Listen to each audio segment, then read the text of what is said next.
two young boys take turns swinging an axe to fulfill their sacred task, an assigned vocation to cut down the gigas cedar, hindering their village's growth. But it's futile, barely making a dent, like the 6 generations that preceded them.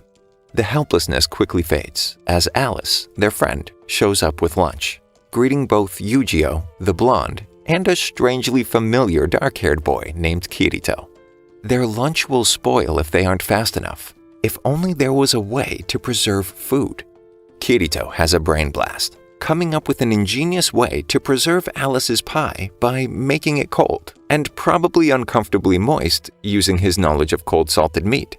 They just need some ice, which should be no problem in a feudal kingdom lacking the technology to cut down a single tree.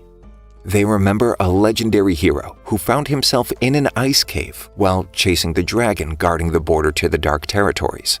As long as they don't cross the border, they can avoid breaking the rules detailed in the Taboo Index.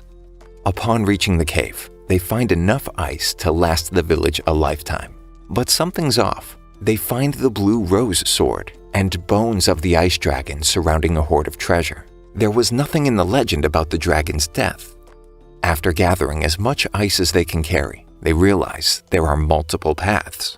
Having forgotten which one they came in through, they choose one that leads to the Dark Territory. They hear the sound of battle and spot an Integrity Knight fighting a knight from the Dark Territory while riding dragons.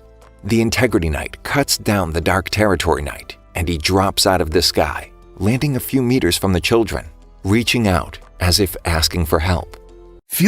Before Asuna arrives. Worried about his physical condition, Asuna checks an app that monitors his vitals, figuring his new part-time job was to blame. Shino inquires, and Kazuto explains that he's been working for a company called Wrath that's developing a new type of full dive tech. They call it a soul translator, which uses fluctlights, basically the equivalent of a soul instead of the user's brain, effectively coding short-term